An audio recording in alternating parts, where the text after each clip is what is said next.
Hello students, আজকে তোমাদের জন্য ক্লাস 9 এর প্রশ্নবিচিত্রা 2024 এর থার্ড সামেটিভ ইভ্যালুয়েশনের ফিজিক্যাল সায়েন্সের মডেল কোশ্চেন পেপার 5 আলোচনা করছি।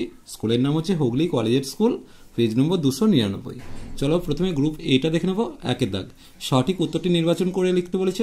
একের কোশ্চেন, এইচ গভীরতায় ডি ঘনত্বে তরলের অভ্যন্তরে চাপ যদি পি হয় তাহলে পি সমান আমরা জানি এইচ রোজি, এইচ ডিজি, অর্থাৎ বিয়ের উত্তরটা সঠিক হবে। এরপর দেখো, পরমাণু নিউক্লিয়াসে স্থায়ী হয় যে বলের প্রভাবে সেটি হলো নিউক্লিয় বল, তাহলে এখানে এর উত্তরটা দাগ দেবো। তিনের কোশ্চেন, মাত্রাহীন কিন্তু এককযুক্ত একটি রাশি হলো অবশ্যই ঘনকোণ, তাহলে এখানে সের উত্তরটা দাগ দেবো। চারের কোশ্চেন, কোনো বস্তুর বেগ দ্বিগুণ হলে তার গতিশক্তি হবে, দেখো বস্তুর বেগ যদি দ্বিগুণ হয় তাহলে গতিশক্তি হবে ই কে আমরা জানি সমান হচ্ছে হাফ এম ভি স্কোয়ার বলে, তাহলে হাফ এম গণিত 2v তার কী হবে তার স্কোয়ার হবে, তাহলে 1/2 এম ভি স্কোয়ার গুণিত 4 হচ্ছে, অর্থাৎ 4 গুণ হয়ে যাবে। সেই উত্তরটা সঠিক। এরপর দেখো, এসআইতে ঘর্ষণ বলের একক, দেখো বলের একক নিউটন, তাহলে এসআইতে ঘর্ষণ বলের একক কোনটা হবে? উত্তর হবে kg metre per second square, অর্থাৎ এখানে সেই উত্তরটা সঠিক হবে। এরপর দেখো, জলের উষ্ণতা 4 ডিগ্রি থেকে 0 ডিগ্রি উষ্ণতা পর্যন্ত হ্রাস করলে, তাহলে যখন উষ্ণতা হ্রাস করছি তাহলে সেক্ষেত্রে 4 ডিগ্রি সি উষ্ণতায় জলের আয়তন সর্বনিম্ন হয়, তাহলে 4 থেকে যখন 0-তে যাচ্ছি জলের আয়তন ক্রমশ বৃদ্ধি পাবে, তাহলে এখানে কোনটা হবে? ঘনত্ব নিয়ে বলছে, তাহলে ঘনত্বটা কী হবে? ঘনত্বটা হ্রাস পাবে, অর্থাৎ 4 ডিগ্রি থেকে 0 ডিগ্রি তাহলে ঘনত্ব হ্রাস পাবে। 4 ডিগ্রি সীমিত জলের ঘনত্ব সর্বাধিক হয়। এরপর দেখো, VII শব্দ হলো এক প্রকার অনুদৈর্ঘ্য স্থিতিস্থাপক তরঙ্গ, তাহলে এখানে বিয়ের উত্তরটা দাগ দেব। এরপর দেখে নেব কী দিয়েছে। VIII এক মোল অক্সিজেন গ্যাস বললে প্রদত্ত কোন বক্তব্যটি সঠিক নয়?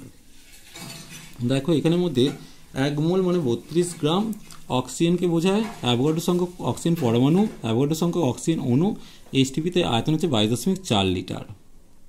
এই জায়গাটা দেখো বিয়ের উত্তরটাতে ভুল হয়েছে, এটা হতো 2 গুণিত অ্যাভোগাড্রো সংখ্যক অক্সিজেন পরমাণু হতো, অর্থাৎ এটা মিথ্যা দেওয়া আছে। সাবান ও ডিটারজেন্ট হলো একটি ইমালশন কারক, এর উত্তরটা দাগ দেবো। অ্যাসিড ও ক্ষার উভয়ের সঙ্গে বিক্রিয়া করে হাইড্রোজেন গ্যাস উৎপন্ন করতে সক্ষম এরকম একটা ধাতু হচ্ছে জিঙ্ক হবে। এরপর দেখো পদার্থ কোনটি আম্লিক অক্সাইড? অবশ্যই উত্তর হবে কার্বন ডাইঅক্সাইডটা, কারণ কার্বন ডাইঅক্সাইড জলে গুলে গিয়ে কী তৈরি করছে? অ্যাসিড তৈরি করছে, H2CO3 কার্বনিক অ্যাসিড তৈরি করছে। এরপর দেখো, জল ও চিনির মিশ্রণকে পৃথক করার জন্য জল আর চিনি বলেছে যেহেতু, তাহলে সেক্ষেত্রে আমরা কি করব? আমরা সেক্ষেত্রে ব্যবহার করব পাতনটা করব, অর্থাৎ এর উত্তরটা সঠিক হবে। জলের শৈবালের অতিবৃদ্ধির জন্য দায়ী ফসফেট। এরপর দেখে নেব গ্রুপ বিটা কী দিয়েছে। 2 দাগ, নিম্নত প্রশ্নগুলি অতি সংক্ষিপ্ত উত্তর দিতে বলেছে।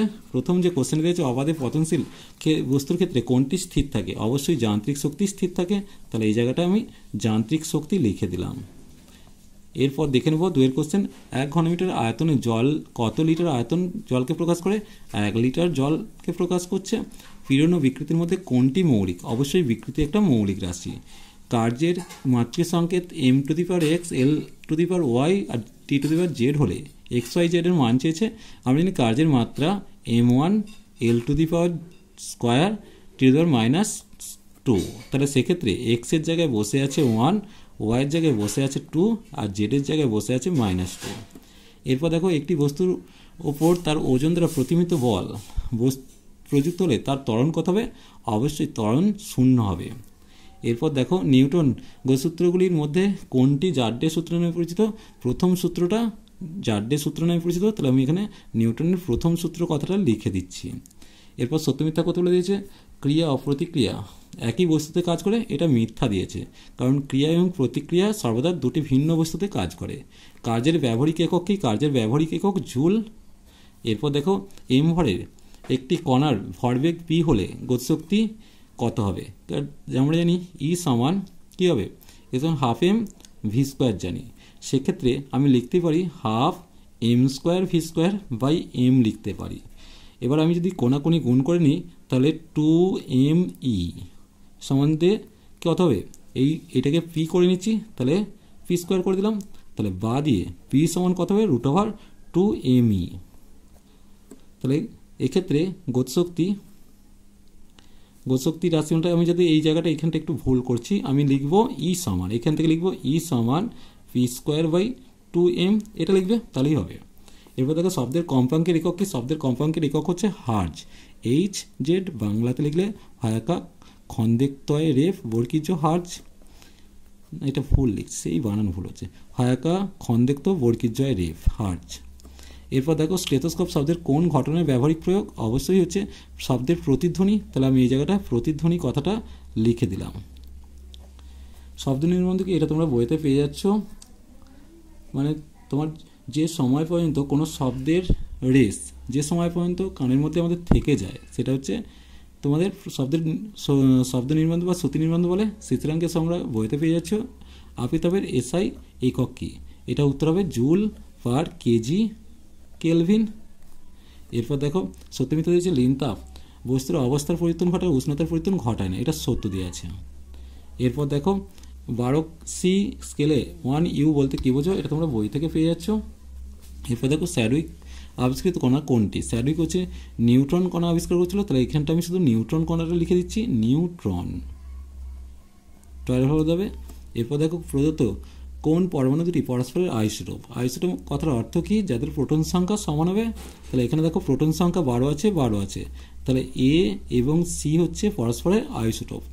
এক মোল ইলেকট্রন সমান কত সংখ্যক ইলেকট্রন? অ্যাভোগাড্রো সংখ্যক ইলেকট্রন, তাহলে এই জায়গায় তোমরা লিখে দেবে অ্যাভোগাড্রো সংখ্যক ইলেকট্রন।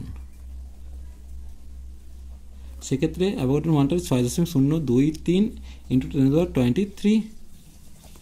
এরপর দেখো 2 মোল অ্যামোনিয়া অণুর ভর কত? দেখো অ্যামোনিয়ার ভরটা কত? 17 গ্রাম হয় 1 মোলের ক্ষেত্রে। 2 মোলের ক্ষেত্রে 2 × 17 = 34 গ্রাম।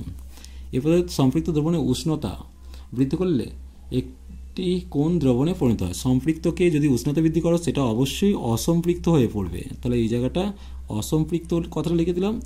বলছে একটি উদ্বায়ী অজলীয় দ্রাবকের নাম। উদ্বায়ী অজলীয় দ্রাবকের নাম তোমরা উদ্বায়ী বলেছে। ক্লোরোফর্ম লিখতে পারো, তাহলে এই জায়গাটা ক্লোরোফর্ম লিখতে পারো, বেনজিন লিখতে পারো, বা ইথাইল অ্যালকোহল লিখতে পারো। এরপর দেখো বিশুদ্ধ জলে বা স্পিরিটও লিখতে পারো। বিশুদ্ধ জলে অ্যাসিড যোগ করলে তার পিএইচের মান কী পরিবর্তন হবে? পিএইচের মান ক্রমশ কমবে, তাহলে এটা হ্রাস পাবে বা কমবে লিখবে পিএইচের মানটা। এরপর দেখো জিঙ্ক অক্সাইড একটি উভধর্মী অক্সাইড। সত্য মিথ্যা কত হচ্ছে? জিঙ্ক অক্সাইড একটি উভধর্মী অক্সাইড, এটা সত্য দেওয়া আছে, তাহলে এই জায়গাটা সত্য দেওয়া হবে লিখবো।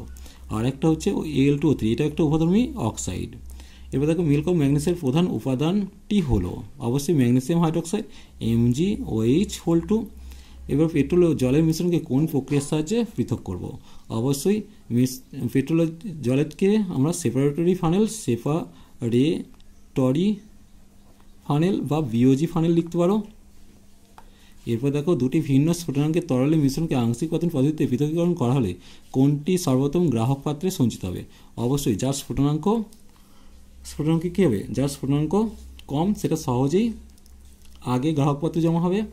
এবার বিওডির পুরো নাম হচ্ছে বায়োলজিক্যাল অক্সিজেন ডিমান্ড, তাহলে সেই জায়গাটা তুমি লিখে দাও বায়োলজিক্যাল অক্সিজেন ডিমান্ড। এরপর দেখো জলের দুটি নমুনায় একটি ম্যাগনেসিয়াম বাইকার্বনেট লবণ, অন্যটিতে ক্যালসিয়াম সালফেট লবণ দ্রবীত আছে, কোনটির ক্ষেত্রে খরতা বেশি হবে? যেহেতু ক্যালসিয়াম সালফেট স্থায়ী খরতা সৃষ্টি করে তাই সেক্ষেত্রে সালফেট যাতে দ্রবীত আছে সেটা বেশি খরতা প্রকাশ করবে। জলের কোন দূষণের ক্ষেত্রে নগনিট সিনড্রোম রোগ দেখা দেয়? অবশ্যই উত্তর হবে ফ্লোরাইড দূষণ, তাহলে এই জায়গাটায় ফ্লোরাইড কথাটা লিখে দিলাম। চলো আজ এই পর্যন্তই, নেক্সট ভিডিও নিয়ে খুব তাড়াতাড়ি হাজির হবো। ভিডিওটি ভালো লাগলে লাইক শেয়ার কমেন্ট করো, পারলে চ্যানেলটিকে সাবস্ক্রাইব করে নিও। চলো টাটা, বাই বাই।